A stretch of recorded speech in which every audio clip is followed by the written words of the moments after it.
NIOS എക്കണോമിക്സിൽ chapter 14 consumer equilibrium എന്ന ചാപ്റ്ററിൽ നമ്മൾ നിൽക്കുമായിരുന്നു. അതിൽ കഴിഞ്ഞ വീഡിയോയിൽ നമ്മൾ ഡിസ്കസ് ചെയ്ത കാര്യങ്ങൾ എന്തെല്ലാമാണെന്ന് നമുക്കറിയാം. അവിടെ യൂട്ടിലിറ്റിയെക്കുറിച്ചും കൺസ്യൂമറെക്കുറിച്ചും കൺസ്യൂമറുടെ ഇക്വിലിബ്രിയത്തെക്കുറിച്ചും എല്ലാം നമ്മൾ ചർച്ച ചെയ്തു. അതിൽ നമ്മൾ ചർച്ച ചെയ്തു കൺസ്യൂമറുടെ ഉപയുക്തതയെ അളക്കാനായിട്ട് ആൽഫ്രഡ് മാർഷൽ യൂട്ടിൽ എന്നൊരു അളവുകോൽ യൂണിറ്റ് പറഞ്ഞിട്ടുണ്ട്. ആ ഹൈപ്പോത്തറ്റിക്കൽ യൂണിറ്റിൻ്റെ പേര് യൂട്ടിൽ എന്നാണ്. മാർജിനൽ യൂട്ടിലിറ്റി എന്ന് പറഞ്ഞു കഴിഞ്ഞാൽ ഓരോ അഡീഷണൽ യൂണിറ്റും ഉപയോഗിക്കുമ്പോൾ അതിൽ നിന്ന് കിട്ടുന്ന എക്സ്ട്രാ ബെനഫിറ്റിനെ പറയുന്ന പേരാണ് മാർജിനൽ യൂട്ടിലിറ്റി. കഴിഞ്ഞ ക്ലാസ്സിൽ പറഞ്ഞാണ് മാർജിനൽ യൂട്ടിലിറ്റി ഓരോ അഡീഷണൽ യൂണിറ്റ് ഉപയോഗിക്കുമ്പോഴും ഇടിഞ്ഞു താഴും അഥവാ ഡിമിനിഷ് ആവും എന്ന ആശയവും അതൊരു ലോയാണ്. Law of diminishing marginal utility എന്നാണ് അത് അറിയപ്പെടുന്നത്. അതും കഴിഞ്ഞ ക്ലാസ്സിൽ നമ്മൾ ചർച്ച ചെയ്തതാണ്. മാർജിനൽ യൂട്ടിലിറ്റി പണത്തിൻ്റെ കാര്യത്തിൽ മാത്രമാണ് ഇടിഞ്ഞു താഴാത്തത്.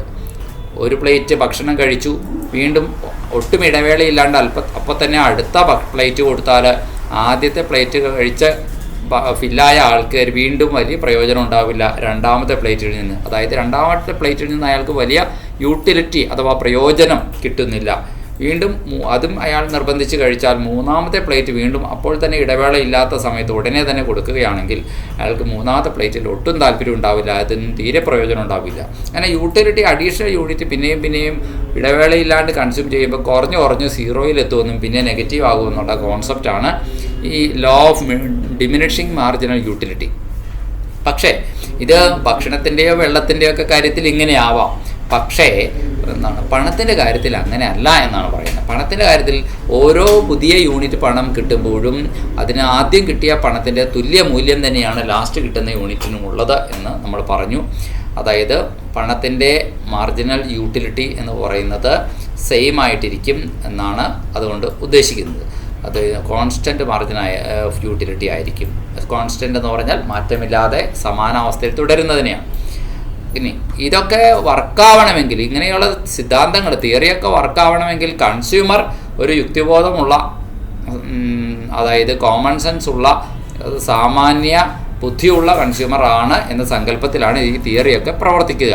ഇനി കാർഡിനൽ യൂട്ടിലിറ്റി, ഓർഡിനൽ യൂട്ടിലിറ്റി എന്നിങ്ങനെ രണ്ട് വ്യത്യസ്ത തരത്തിലുള്ള അളവുകോലുകൾ അഥവാ സമീപന രീതികൾ യൂട്ടിലിറ്റിയുമായി ബന്ധപ്പെട്ട് എക്കണോമിക്സിൽ നമ്മൾ പഠിക്കുന്നുണ്ട്. കാർഡിനൽ യൂട്ടിലിറ്റി എന്ന് പറയുന്നത് യൂട്ടിലിറ്റിയെ ഒരു സംഖ്യ 5, 10, 15 എന്നിങ്ങനെ സംഖ്യകളായി അളക്കാൻ കഴിയും എന്ന വാദമാണ്.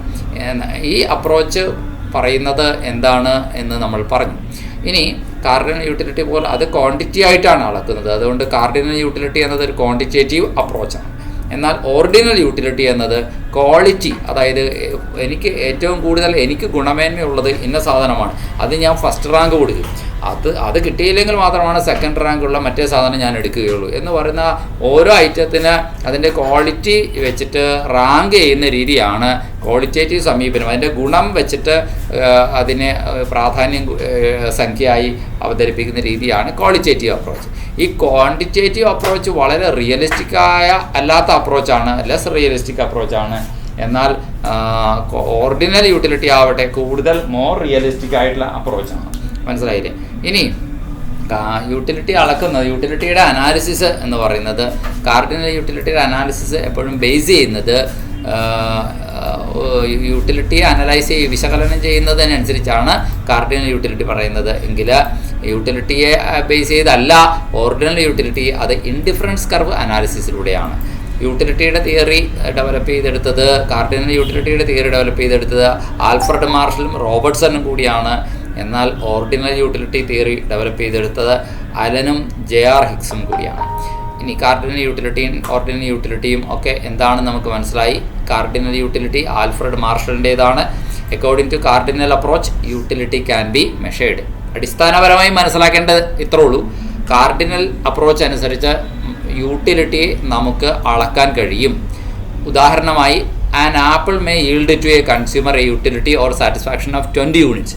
ഒരാപ്പിള് ഒരു കൺസ്യൂമർക്ക് 20 യൂണിറ്റ് യൂട്ടിലിറ്റി അഥവാ സാറ്റിസ്ഫാക്ഷൻ നൽകും. അതേസമയം an orange yields him a utility of 10 units. ഒരു ഓറഞ്ച് അയാൾക്ക് 10 യൂണിറ്റ് യൂട്ടിലിറ്റിയാണ് ഈൽഡ് ചെയ്യുക അഥവാ നൽകുക എന്ന് വിചാരിക്കുക. അതായത് ആപ്പിൾ കഴിക്കുമ്പോഴാണ് അയാൾക്ക് 20 യൂട്ടിൽ സംതൃപ്തി കിട്ടുന്നത്. ഓറഞ്ച് കഴിച്ചാൽ വെറും 10 യൂട്ടിൽ സംതൃപ്തിയാണ് കിട്ടുന്നത്, 10 യൂണിറ്റ് സംതൃപ്തിയാണ് കിട്ടുന്നത് എന്ന് പറയാൻ സാധിക്കും. അതായത് ഓരോന്നിനും അതിൻ്റെ ഉപയോഗത്തിൽ നിന്ന് അതിൻ്റെ ഉപഭോഗത്തിൽ നിന്ന് ഒരു സംഖ്യ നൽകിയിട്ട് ആ സംഖ്യയുടെ അടിസ്ഥാനത്തിൽ കിട്ടുന്ന പ്രയോജനത്തെ അളന്ന് കാണിക്കാൻ കഴിയും എന്ന വാദമാണിത്. Therefore, അതുകൊണ്ട് that the consumer gets twice as much utility from an apple as that from an orange. ഒരു ഓറഞ്ച് കഴിക്കുമ്പോൾ കിട്ടുന്നതിൻ്റെ ഇരട്ടി പ്രയോജനം അഥവാ സന്തോഷമാണ്, സംതൃപ്തിയാണ് ഒരു കൺസ്യൂമർക്ക് അതിൽ നിന്ന് കിട്ടുന്നത് എന്നാണ് മനസ്സിലാക്കുക. അപ്പോൾ യൂട്ടിലിറ്റി എന്താണ് എന്നത് ഈ 14ാമത്തെ കൺസ്യൂമർ ഇക്വിലിബ്രിയം എന്ന ചാപ്റ്ററിൽ നമ്മൾ പഠിക്കുകയായിരുന്നു. ഇനി കാർഡിനൽ യൂട്ടിലിറ്റി അപ്രോച്ച് എന്താണ് എന്നതിനെക്കുറിച്ച് നമ്മുടെ ടെക്സ്റ്റ് ബുക്കിൽ ഒരു വ്യക്തത അഥവാ ക്ലാരിറ്റി അവർ നൽകിയിട്ടുണ്ട്. നമുക്ക് അതൊന്ന് ശ്രദ്ധിക്കാം. എന്താണ് ടെക്സ്റ്റ് ബുക്കിൽ പറഞ്ഞിരിക്കുന്നത്? The theory of consumer behaviour is really or this using utility approach was first given by the noted economist Alfred Marshall. Consumer ഇക്വിലിബ്രിയത്തിൻ്റെ തിയറി ആദ്യമായിട്ട് പറഞ്ഞിരിക്കുന്നത് പ്രശസ്ത സാമ്പത്തിക ശാസ്ത്രജ്ഞനായിട്ടുള്ള ആൽഫ്രഡ് മാർഷലാണ്. Before discussing how a consumer attains equilibrium, ഒരു ഉപഭോക്താവ് എങ്ങനെയാണ് അദ്ദേഹത്തിൻ്റെ സന്തുലിതാവസ്ഥയിലെത്തുന്നത് എന്ന് പരിഗണിക്കുന്നതിന് മുൻപായിട്ട് we need to understand the concept of utility. Utility എന്ന കോൺസെപ്റ്റ് നമുക്ക് മനസ്സിലാക്കേണ്ടതുണ്ട്. മാർജിനൽ യൂട്ടിലിറ്റി എന്താണ്, യൂട്ടിലിറ്റി എന്താണ്, ടോട്ടൽ യൂട്ടിലിറ്റി എന്താണ്, 3 കാര്യങ്ങൾ നമ്മൾക്ക് വേർതിരിച്ച് പഠിക്കേണ്ടതുണ്ട്. എന്തൊക്കെയാണ്? മാർജിനൽ യൂട്ടിലിറ്റി എന്താണ്, യൂട്ടിലിറ്റി എന്താണ്, അതുപോലെ തന്നെ ഇക്വിലിബ്രിയം എന്താണ് തുടങ്ങിയ കാര്യങ്ങളൊക്കെ മനസ്സിലാക്കേണ്ടതുണ്ട്. ടോട്ടൽ യൂട്ടിലിറ്റി എന്ന് പറഞ്ഞാൽ ആകെ എത്ര യൂണിറ്റ് ഉപയോഗിച്ചാൽ അതിൽ നിന്നെല്ലാം കിട്ടിയ യൂട്ടിലിറ്റി കൂട്ടിയെടുക്കുന്നതാണ് ടോട്ടൽ യൂട്ടിലിറ്റി. മാർജിനൽ യൂട്ടിലിറ്റി എന്ന് പറഞ്ഞാൽ അഡീഷണൽ യൂണിറ്റ്, ഒരു ഉൽപ്പന്നം, ഒന്നാമത്തെ ആപ്പിൾ കൂടാണ്ട് രണ്ടാമത് ഒരു ആപ്പിൾ കഴിച്ചാൽ ആ രണ്ടാമത്തെ ആപ്പിളിൽ നിന്ന് കിട്ടുന്ന എക്സ്ട്രാ ബെനിഫിറ്റ് എത്രയാണ് എന്ന് അറിയാലാണ് മാർജിനൽ യൂട്ടിലിറ്റി. അപ്പോൾ യൂട്ടിലിറ്റി എന്താണെന്ന് ഉപയുക്തതയാണ്. എന്താണ് ഉപയുക്തത? ഒരു മനുഷ്യാവശ്യത്തെ തൃപ്തിപ്പെടുത്തുവാനായിട്ട് ഒരു ഉപഭോഗ വസ്തുവിനുള്ള കഴിവാണ് utility. Utility is the want satisfying power of a commodity. Utility എന്താണ്? Utility is the want satisfying power of a commodity. ഒരു കമോഡിറ്റിയുടെ ഒരു വാണ്ടിനെ സാറ്റിസ്ഫൈ ചെയ്യാനുള്ള പവറിനെയാണ് യൂട്ടിലിറ്റി എന്ന് പറയുന്നത്. അപ്പോൾ എന്താണ് യൂട്ടിലിറ്റി എന്ന് പറയാം? Want satisfying power of a commodity. ഒരു മനുഷ്യാവശ്യത്തെ സാറ്റിസ്ഫൈ ചെയ്യാനായിട്ട് ഒരു കമോഡിറ്റിക്കുള്ള കഴിവിനെയാണ് യൂട്ടിലിറ്റി എന്ന് പറയുന്നത്. So before discussing how a consumer attains equilibrium, ഒരു ഉപഭോക്താവ് തൻ്റെ പണമുടക്കുന്നതിനനുസരിച്ചുള്ള തൃപ്തി തുല്യ അളവിൽ കിട്ടുന്നുണ്ടെങ്കിൽ അയാൾ ഇക്വിലിബ്രിയത്തിലെത്തിയെന്ന് പറയാം, സന്തുലിതാവസ്ഥയിലെത്തിയെന്ന് പറയാം. അതെങ്ങനെയാണ് അയാൾ ആ സന്തുലിതാവസ്ഥയിൽ എത്തുന്നത് എന്ന് ചർച്ച ചെയ്യുന്നതിന് മുൻപ് we need to understand the concept of utility. Utility എന്താണ് എന്ന് നമ്മൾ പഠിക്കേണ്ടിയിരിക്കുന്നു. യൂട്ടിലിറ്റി എന്താണെന്ന് ടെക്സ്റ്റ് ബുക്കിൽ ഇങ്ങനെയാണ് കൊടുത്തിരിക്കുന്നത്. Utility is defined as the power of a commodity to satisfy a human want. ഒരു ഹ്യൂമൻ വാണ്ടിനെ സാറ്റിസ്ഫൈ ചെയ്യാൻ, ഒരു മനുഷ്യാവശ്യത്തെ തൃപ്തിപ്പെടുത്താൻ ഒരു ഉപഭോഗ വസ്തുവിന് ഉള്ള കഴിവിനെയാണ്, പവറിനെയാണ് യൂട്ടിലിറ്റി എന്ന് പറയുന്നത്. ഇൻ ഇക്കണോമിക്സിൽ utility is a measure of the satisfaction. ഉപഭോക്താവിൻ്റെ സംതൃപ്തിയുടെ അളവുകോലാണ് യൂട്ടിലിറ്റി എന്ന് നമുക്ക് പറയാം. Or pleasure a consumer receives from a good or service. അതായത് ഒരു സാധനം അല്ലെങ്കിൽ ഒരു സേവനം ഉപയോഗിക്കുമ്പോൾ അതിൽ നിന്ന് ഒരു കൺസ്യൂമർക്ക് കിട്ടുന്ന സംതൃപ്തിയുടെ സന്തോഷം, അതാണ് യൂട്ടിലിറ്റി എന്ന് നമുക്ക് പറയാം. It is A subjective concept. അപ്പോൾ ചിലർ ചോദിച്ചേക്കാം, യൂട്ടിലിറ്റി, പ്രയോജനം ആളുകൾക്കനുസരിച്ച് മാറുന്ന ഒന്നല്ലേ, വ്യക്തിയധിഷ്ഠിതമായി മാറുന്ന ഒന്നല്ലേ? ഒരു വ്യക്തിക്ക് ആപ്പിൾ ഇഷ്ടമായ വ്യക്തിക്ക് അതിൽ നിന്ന് പരമാവധി പ്രയോജനം കിട്ടുമായിരിക്കാം. ആപ്പിൾ ഇഷ്ടമല്ലാത്ത ആൾക്ക് അത്രയും പ്രയോജനം കിട്ടണമെന്നുണ്ടോ? ശരിയാണ്.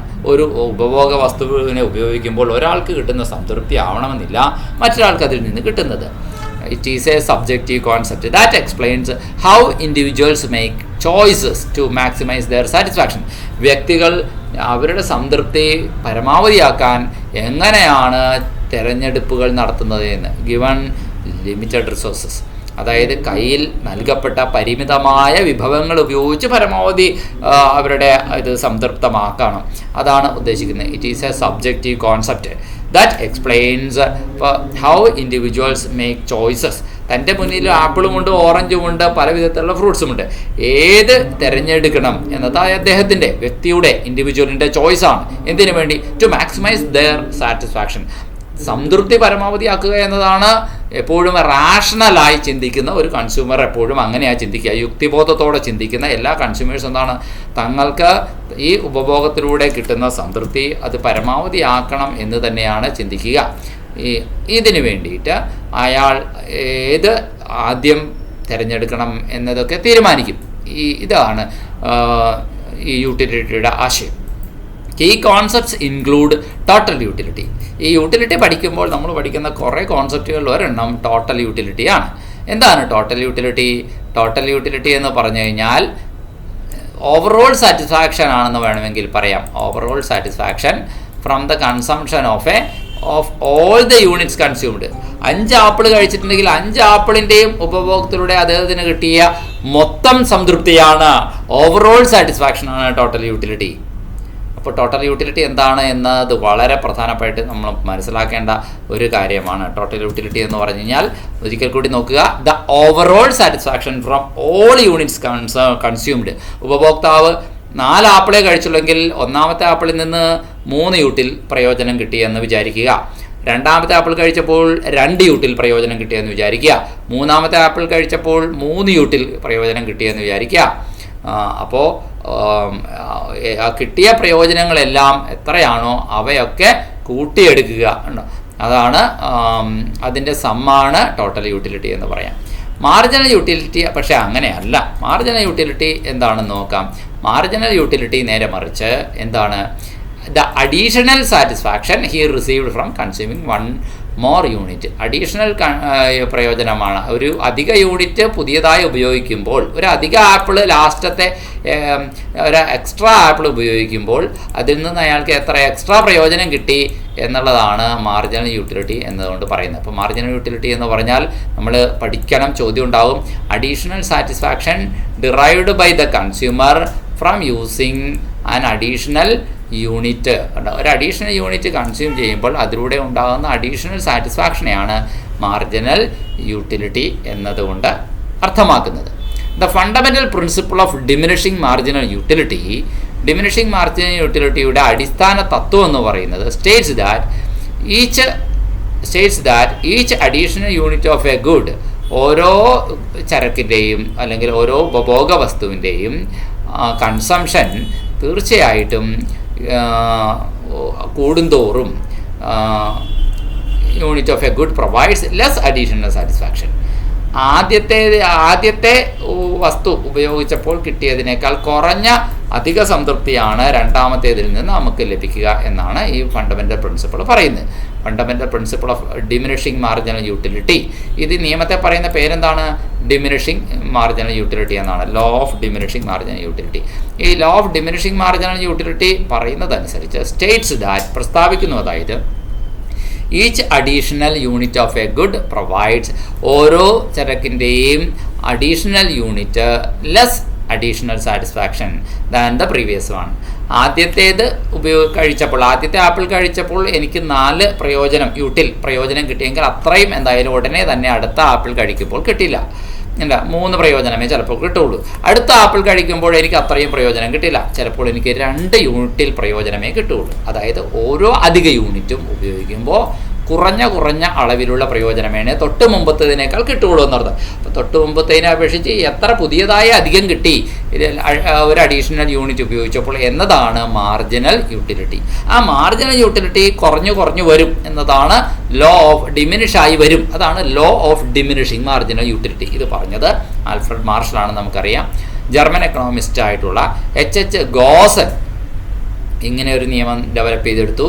ആൽഫ്രഡ് മാർഷലും ഇതേ നിയമം തന്നെ പോപ്പുലറൈസ് ചെയ്തു. This theory also known as Gossen's first law. ഈ തിയറി ആദ്യം അറിയപ്പെട്ടത് ഗോസൻസ് ഫസ്റ്റ് ലോ എന്നാണ്.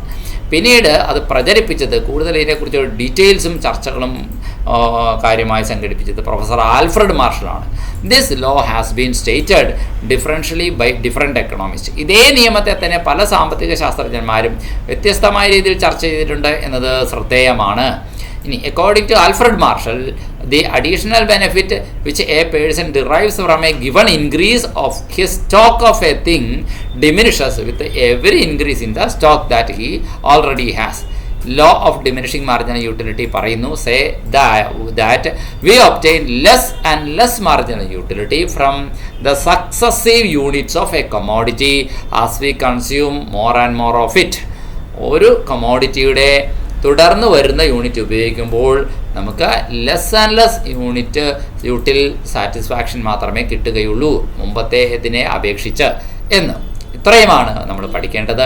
ഇപ്പോൾ law of diminishing marginal utility എന്താണ് ടോട്ടൽ യൂട്ടിലിറ്റി എന്നത് നമ്മൾ പ്രത്യേകം പഠിക്കുക. Law of diminishing marginal utility എന്താണെന്ന് പഠിക്കുക. ടോട്ടൽ യൂട്ടിലിറ്റി എന്ന് പറഞ്ഞു കഴിഞ്ഞാൽ overall satisfaction from all units consumed.